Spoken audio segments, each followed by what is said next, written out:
Hello Star Trek fans and welcome back. We got a video today about one of my favorite events, and we've also got a little bit of interesting news at the end of the video.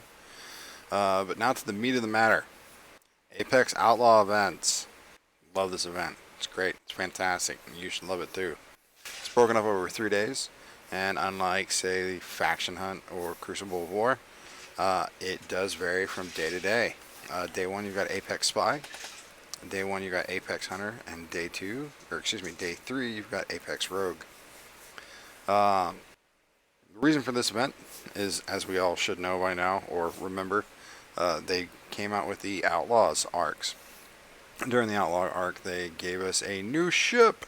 Everybody was excited for it. It was great. It was fantastic. And then we realized, oh no, it's a one-trick pony. It's good for pretty much one thing only.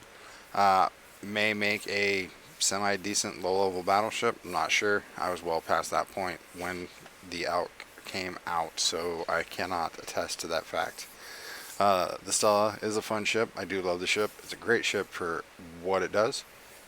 Takes a bit of work working on it though, but that was all covered in a different video. Apex Outlaws was the event that was scopely promised to us. It was supposed to be a recurring monthly event in order to make sure that the new zones and the new ship always stayed relevant. And a matter of fact, they locked a bit of the research in the rogue tree behind the Apex Outlaw event. So, we're going to take a look at the event and see what we got going on. We don't want to see that. Alright.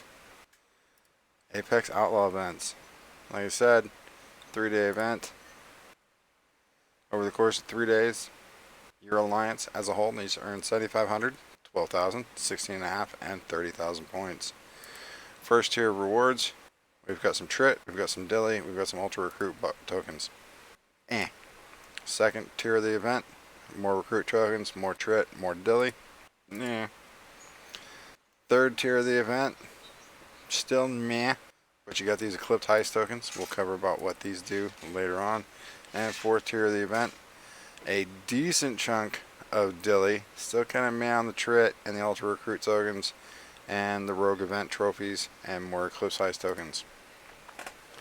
Now, for those that don't realize it, the event starts off kind of slow. First day, you've got the Apex Spy event, which basically revolves around the Botany Bay. That ship is always going to be relevant. You can mine, and it's equal across the boards now. They flip-flopped on this a couple different times, but now it appears to be 1 corrupted data or 1 decoded data. Both are equal to 1 point. The Botany Bay, in and of itself, you can earn points for spending common plutonium, uncommon plutonium, and rare plutonium. Of course, each one is worth more in ascending order. And then of course you earn 370,000 total points to construct the Botany Bay. Some of us already have multiple Botany Bays. And of course this is, I don't remember if this is new or not, but you can earn points for collecting crew shots. Cons crew, Muds crew, rare, and epic officers. Each are worth quite a bit. If you're anything like me, I do all my hand-ins on a daily basis. So for example, factions, I came down to the Augment Ally faction. Spend your data. And get your Augment credits.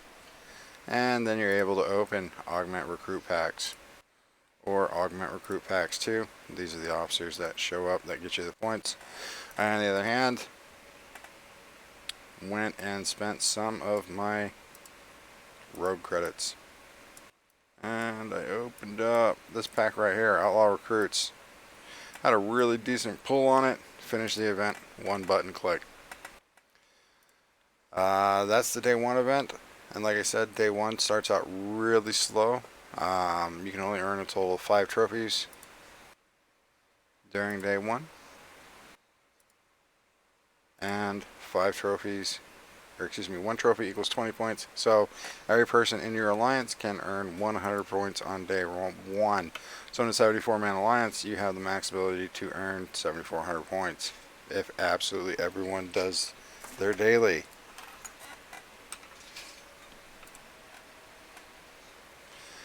And of course, it isn't day 2 yet, so we're going to rely on screenshots. Unfortunately, I misplaced my screenshots for all the information on day 3. On day 3, you have the final event, which was Apex Rogue. Apex Rogue Close, of course, is a Armada event. During this time, you do Mud Madas, of course. There are multiple ways to earn points using the Stella, spending directives, and actually beating your targets. It is possible to not bend, where did I get bend? It is possible to just spend the epic directives and complete the event without actually having to go and kill a single Armada target. And then of course, day 3, you earn vastly more trophies than you did on day 1 versus day 2. I believe it's 30, might be more, not sure. I know in the past that even when our alliance was down several members, we were still able to complete the overall event. It's not hard, it's not difficult, it's a wonderful event, it's a group effort, it's team building, helps everybody get loot, helps everybody grow, and it's a good time. So, it is a feasible event, it's great, it's wonderful, and the reason it's wonderful is because it is a buy your own loot event. Event store, for example, we're going to go in here. Today, rewards are a little bit different. Apex Outlaw. So at the end of Apex Spy, you of course earned 100 Zeta tokens, some ret, and some titanium. There's a lot of titanium in today's event, but you earned the Zeta tokens, which can be spent in the event store. In the event store, Outlaw Ultra Chest. And I do believe this is my secondary account. Yeah, this is my secondary account. And of course, you've got all the officers. We're going to go ahead and pop that one Zeta chest right now. Not bad. Not bad. And of course, there was always the Augment Assault chest. But I am just slowly but surely buying blueprints every day. Apex Research Medals. This is why this event is super important. You can take these trophies, 5 trophies, 5 chests, 500 Apex Research Medals, all the way up to 12 chests for 60. You can also use those those trophies to open these chests. You've got uncommons, and there is a disparity between levels. I don't think it's much. Let's check over here. Event store. I'll go ahead and pop that outlaw chest over here with the Zeta pack. And we're going to look at the difference. 32 crystal, 30 crystal. So there's a difference between a 37 and a 33 account. So I think the margins are pretty much on point. So if you're thinking to yourself, maybe save up for later versus purchasing them now, there's not that much of a difference saving them for later levels. Same with the Apex Research Medals. It's just 5 for 500. And oh, no, I lied. 5 for 125. 500. That'd be 625. Yep, 625. So you do get a few more research medals at higher levels. And of course, you have the opportunity to spend them on crystal and titanium, gas and dilithium, ore and power steel. So choose your own loot, whatever you're suffering from the most. The Eclipse Heist tokens. You have the ability to... Oh, no, I should have spent Zeta packs on independent credits. Because you know what? Independent credits are awful. They take forever to accrue, and you need quite a few of them. But you can trade them in for a chance to win either 250 independent credits, 100 of these, or 500 of each of those. Another purchase option would be badges, and it's a chance for the badges. 100 heist loot for one of these badges. With the new system that they put into place with the Discovery, if you're not swimming in these medals from doing your dailies, or you should be swimming in these. Let's scroll down. 4,640 minor commendations, which of course can be spent 840 for one badge. So you have other options to buy badges. So in my recommendation, spend your heist loot on credits. Independent credits are good. Federation, Romulan, Klingon credits, not bad either. You can also, I believe there's another store. Let's check the store. Nope, nothing down here this time. It's all up there in the event store. So, like I said, favoriteest event in the world. Well, one of the favorite events, just because you get to pick your own loot. It takes a few days to do it, and it's an alliance effort. It's a team effort. It's team building. You win helps your alliance win. And of course, it gives you a reason to make use of your Stella. Speaking of which, Apex research medals. We'll go into the research tree. There are a number of researches that are, not a number, but there's countless territory. Let's go back to Outlaw. Apex Getaway Pilots is the first research in the tree that requires these medals. As you can see, to go from 12 to 13, I need 850 medals. I'm at 685.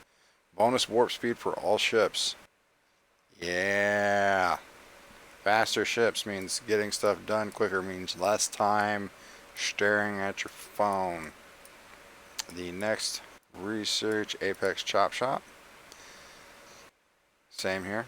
Increases the speed of your scrapping. If you're not scrapping ships on a fairly regular basis, maybe find some time to do that. It's a good source of uncommons. And then there's the, yep, that one right there. Improves outputs of road reputation bundles in the faction store by 35%. Doesn't sound like a lot. Really doesn't. But when you consider how often every single day you're handing in reputation stuff, it's a bit of an increase. And it only requires 1,000 research medals, which can be doable in one weekend with this event, I think. Have to do maths. Have to remember how many trophies you would be able to win. And that pretty much covers it for the Apex event. Like I said, it's an alliance event. Helps you, helps your alliance mates, helps everyone. Close that out. And yeah, now on for the interesting bit of news. Listening to a couple podcasts and listening to the rumor mill and dev chats, there's going to be a 4th discovery arc this month. And my first thought was, oh my lord, another discovery arc. But then they also announced that there's going to be another ship. The discovery wasn't bad enough. And I know some of you, when we first got the discovery, was like, oh my god, this ship is awful. No, this ship is great. The discovery was great. Especially if you took the time to do all your dailies, get your discovery tiered up. I think it's fantastic. You can get almost anywhere in the galaxy in 0.2 seconds. But with this new arc that is coming out this month, should be this month, I believe that's what the rumor mill said over the dev chat, there is going to be a new ship. Now, there's almost no details on this ship, other than it's going to be a Federation ship, and supposedly everybody's going to love it. And the first letter of the ship name starts with an S. Now, I don't know about you, but I was talking with my friends earlier, and we were thinking about all the different starships that started with the letter S, Federation starships. And so I got online and I did a search, and over here on Fandom, another great site, I just did a search for Federation starships. Give me a pretty good list. Some of the names that I can remember from watching all the different Star Trek shows was the Sarajevo, Sentinel, the Shenandoah, the Solvang, the Stargazer, the Sutherland, and the Syracuse. My first impulse was to believe that somehow they're going to be bringing the Stargazer, maybe the Sutherland. The Sutherland is an interesting ship. It looks like a mighty beefy battleship. And if you guys don't remember what the Sutherland was, It was during the blockade episode, during Star Trek Next Generation. It was the one and only time that Data was put in command of a ship. Another ship that came to mind was the Stargazer. This was Kirk's first ship. Oh, wrong entry point. Stargazer, Constellation class vessel. Yep, he served as a bridge officer aboard this ship. It was featured in the episode during season 1 where the Ferengi were messing with Picard's head with a little weird orb and wanted vengeance because supposedly Picard was responsible for the death of his son. Oh boy. Sutherland. I got really excited about the idea of the Sutherland. But then I went through the list. And now, I'm not going to lie, I have not watched Star Trek Discovery. I was going through the list, I'm like, Shenzhou. What is Shenzhou? I opened it up. The first thing I read, Shenzhou is old, but she gets us where we need to go. Quoted from Felipe Giorgio to Michael Burnham, Battle of the Binary Stars. So apparently this is a show or a ship directly out of the Discovery show. If this is the ship that shows up in the next arc, if this is not the ship that shows up in the next arc, I will eat my hat. And yes, I have lots of hats. Shenzhou, like I said, I haven't watched the show. It looks like an interesting ship. Interesting design. I don't know how I feel about it. Of course, I thought the Discovery was an ugly ass ship myself. But hey, that's just me. That's just me. But apparently, on the Discovery, the commanding officer was Philip Giorgio. Michael Burnham was the first officer. I don't recognize some of these other names. I do recognize Saru as the science officer. He is most definitely an officer that we have right now. Apparently this ship made appearances in the episodes The Vulcan Hello, Battle of the Binary Stars, Context is for Kings, The Butcher's Knife cares not for the Lamb's Cry, and is referenced in other episodes. So, I do believe I can call this Discovery solved. Get it? Discovery, Shenzhou, yeah, anyway, lame dad joke. But yeah, that's the interesting bit of information that I have managed to ferret out. Other than that, that pretty much covers everything I wanted to talk about in the Eclipse event. If you found this guide informative, helpful in any way, give it a thumbs up. Subscribe. I'm always trying to put out more videos, more information. Any questions, any comments, leave them below. Let me know, and maybe I'll do the next video on that. Until then, as always, stay safe, have fun. Day 2, of course, there is the Apex Hunter event. This event requires you to destroy hostiles, eclipse hostiles, information on the Stella and the hijacked ships. That is building the ships, tearing up the ships, spinning mats in the ships, spinning more plutonium and uranium. Destroy hunters. Let me double check over here on my Discord because I do have some of that information written up. Apex Spy, Apex Hunter. Here we go. Open the original. Destroy bounty hunters, and those can be found in the rogue space. Bounty hunters earn points. Destroy augment hostiles. Those are just regular hostiles in augment space. And of course, destroy eclipse hostiles. And as we can see between the two screenshots, where to go? 3, 6, 9, 15 total trophies can be earned on day 2, which of course brings up the amount of points you gain for your alliance immensely. Rewards are more dilithium. Everybody needs dilithium. Everybody needs it. Tier 3 gets you some 3-hour speed ups. 5. Tier 4 gets you 4 3-hour speed ups and a relocation token. I always thought that was a really interesting addition to the reward pack. And then of course over here the Stella and hijack ships. You tier up the hijack ship and you get 36,000 points. Build a hijack ship, of course, is 213,000. Defeat ships with hijack ships equals even more points, so on and so forth. Oh, that's for later.